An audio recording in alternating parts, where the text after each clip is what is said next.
Yang tersangka setelah Pilpres ini namanya Anies Baswedan dan Muhaimin. Kalau sebaliknya nanti Pak, kalau Anies menang, nggak ada, belum pernah diperiksa. ya Pak. Yang baru-baru ini dari Singkong ke Jagung itu Food estate. food estate. Itu yang luar biasa itu Bang. Food Mungkin estate bisa itu dijelaskan adalah- kami juga itu Food Bang. estate itu adalah Sebentar Bang, sebentar. Bisa dijelaskan kami bagaimana itu tuh sehingga pemerintah Jokowi mengambil kebijakan untuk buka food estate yang ada di Kalimantan sana, sehingga ditunjuknya Pak perusahaan milik Pak Prabowo yang menangani itu, dan bagaimana sampai dengan itu tidak sukses seperti yang diharapkan Bang. itu koran tuh, nggak ada fakta hukumnya. Yang tersangka setelah Pilpres ini namanya Anies Baswedan dan Muhaimin. Kalau sebaliknya nanti Pak, kalau Anies menang, nggak ada, belum pernah diperiksa. ya belum Prabowo karena belum kekuasaan pernah- masih dipegang Pak. Enggak, ini orang sudah ini orang sudah di oposisi 40 tahun, nggak pernah masuk penjara. Gimana? Sudahlah bos, Anda ini bias, tahu nggak bias? Anda nggak suka Jokowi.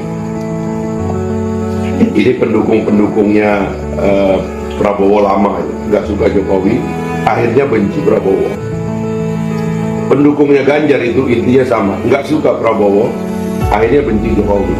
Kami tidak seradikal itu juga ya Bang. Ya kira-kira begitulah. Mohon maaf. Gimana Bang? Tempo hari ada yang pernah sekubu dengan Abang, kemudian kemarin menyampaikan dengan sangat, saya sih mendengarnya kok kayak yang keji banget gitu. Saya dengar nanti ini yang akan, kurang lebih ini saya redaksinya tidak begitu ingat, tapi disampaikan nanti akan masuk penjara itu Anies Baswedan dan Muhaimin Iskandar. Waduh, Abang pernah dengar itu nggak? Kemarin-kemarin ya, hari 1-2 hari yang lalu.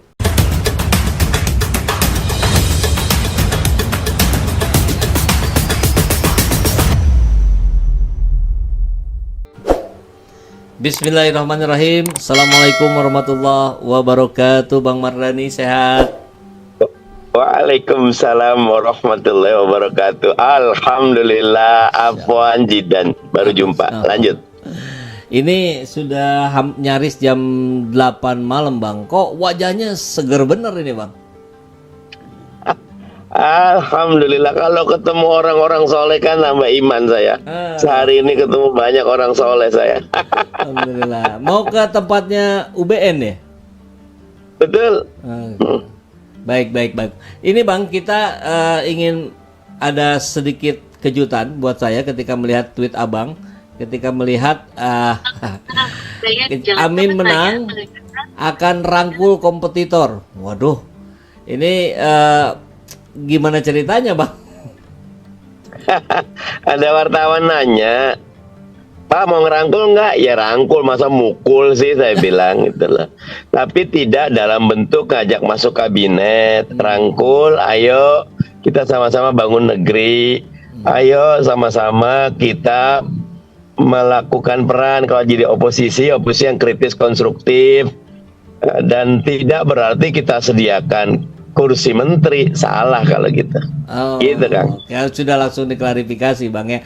Karena tentu kita nampaknya sebagian besar rakyat kita itu cukup trauma, terutama yang tempo hari sempat dukung 02, yang pemimpinnya pernah bilang bahwa saya akan timbul tenggelam bersama rakyat.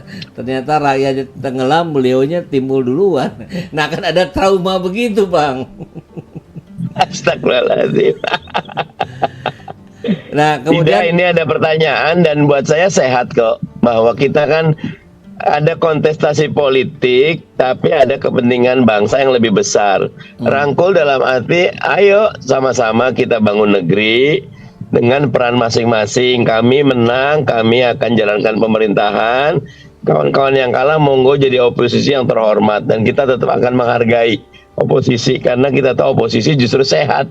Itu jangan malah membungkam oposisi. Itu tidak ada niat kita membungkam oposisi. Ketika kita merangkul oposisi bukan berarti memasukkan ke dalam kabinet. Justru ayo, kalau ada masukan monggo, kalau enggak ya udah kita melakukan kontestasi karya gagasan selama 5 tahun ke depan gitu. baik Bang, tapi kalau misalkan yang memberikan masukan ya itu juga sebetulnya yang mencurangin demokrasi. atau yang melanggar etika berat misalkan, itu akan tetap diterimakah gitu, usulan-usulannya? Kalau usulannya masuk akal dan memang datanya kuat, nggak ada masalah, kita terima. Kan kadang-kadang dulu jahat, sekarang mungkin sudah sadar. Tetap husnuzon, Kang. Alhamdulillah, mudah-mudahan. Nggak boleh gini, mentang-mentang sebelumnya jahat, kita udah suuzon. Pasti usulnya jahat, lihat dulu aja gitu.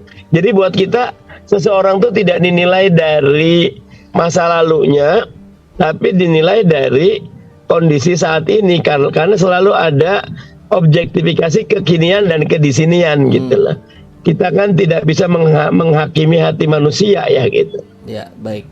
Memang katanya yang lebih baik itu akhirnya yang lebih baik yang dilihat. Tapi kalau sebaliknya gimana, Bang? Tempo hari ada yang pernah sekubu dengan Abang, kemudian kemarin menyampaikan dengan sangat, saya sih mendengarnya kok kayak yang keji banget gitu. Saya dengar nanti ini yang akan, kurang lebih ini saya redaksinya tidak begitu ingat, tapi disampaikan nanti akan masuk penjara itu Anies Baswedan dan Muhaimin Iskandar. Waduh, Abang pernah dengar itu nggak? Kemarin-kemarin ya, hari 1-2 hari yang lalu. Ada yang nanya ya, Fahri kalau nggak salah. Tapi saya tidak mendalami gitu loh. Buat saya ya yang kayak gitu nggak mutu lah di komen gitu loh. Oke. Itu. Baik. Oke, baik, Bang. Dan kalau beranjak ke tweet Abang yang berikutnya, ini apresiasi Abang terhadap Profesor Mahfud MD yang mundur dari kabinet. Apalagi jika diikuti oleh para menteri yang merasa diintervensi. Ini pernyataan yang gentleman. Nah, tapi prediksi Abang sendiri apakah ada bahwa ini akan kemudian segera diikuti, katakanlah Ibu Sri Mulyani, Bu Retno yang sering disebut-sebut di media massa, Bang? Jadi begini, yang pertama adalah bahwa salah juga kalau Pak Mahfud mundur cuma semata urusan elektoral, biar suara Ganjar naik gitu. Saya tidak berpikir naif, tetapi lakukanlah segala sesuatu dasarnya itu dasar etika, dasar logika, dasar iman. Bahwa memang ada catatan terhadap pemerintahan sekarang. Ketika Presiden mengatakan ingin boleh memihak, boleh kampanye, buat saya itu sesuatu belakangan tuh ada tulisan Pak Bambang Kesowo bagus sekali. Susah memisahkan presiden sebagai personal dengan presiden sebagai institusi.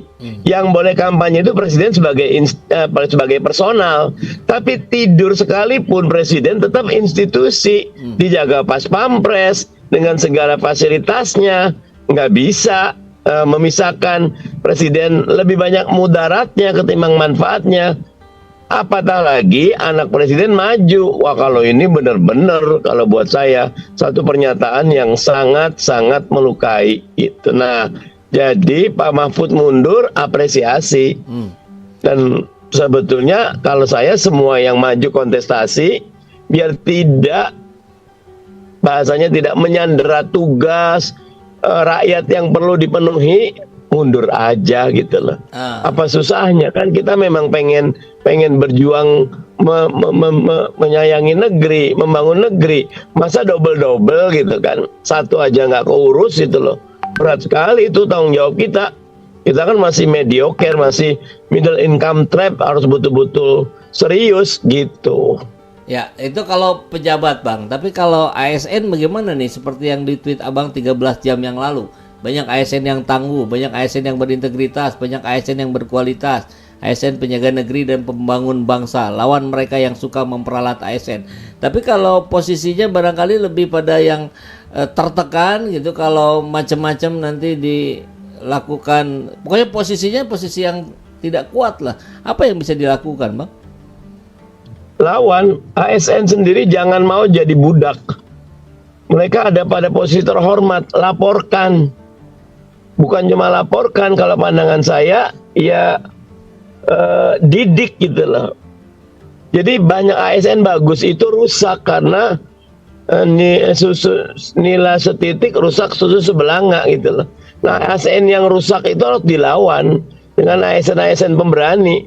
ASN pemberani harus bicara, ASN pemberani harus menyampaikan gitu loh. Jangan diam gitu maksud saya. Ya. Kira-kira Bang, ini di situasi psikologis sebagian kalangan ASN barangkali yang saya pengen ngelawan, saya pengen, tapi apa daya gitu. Ketika sedikit saja diancam dengan penurunan jabatan atau apa segala macam atau bahkan pemecatan, kan lain cerita barangkali Bang, yang mereka betul-betul hanya menambatkan patokan kehidupannya pada pekerjaan itu. Ya, makanya laporkan ke ombudsman. Anonymous juga, nggak pakai nama juga boleh. Nanti insya Allah kita akan tindak lanjuti. Atau DM saya gitu loh. Biar nanti kita bisa, kebetulan saya kan di Komisi 2 ya. Jadi netralitas ASN wajib kita lindungi dan kita jaga gitu. Nggak boleh ASN itu jadi diperkuda, dimobilisasi, diintimidasi. Salah itu. Harus dilawan itu. Baik. Ombudsman ini Bang, berfungsi dengan benar ombudsman? Lumayan kalau kita bekerja, insya Allah ombudsman akan membantu kita. Baik, alhamdulillah. Laporkan aja dengan detail. Alhamdulillah. Jadi ada ombudsman bisa dilaporkan dengan anonim, bahkan secara personal pun Abang memberikan keleluasaan. Silakan DM Instagramnya Bang Mardhani Alisera. Insya Allah ditindaklanjuti. Kurang lebih begitu Bang ya. Dan betul.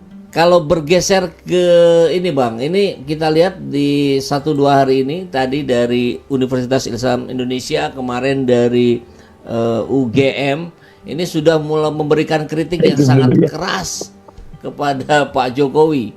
Bahkan disebut dengan detail, Presiden Joko Widodo sudah menurunkan kenegarawanannya. Ini apa, ada indikasi ke depan apa nih Bang?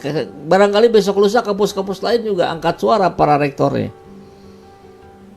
Saya apresiasi, semua harus bicara. Sekaranglah saatnya bicara, sekaranglah saatnya bersikap, sekaranglah saatnya menjaga negeri.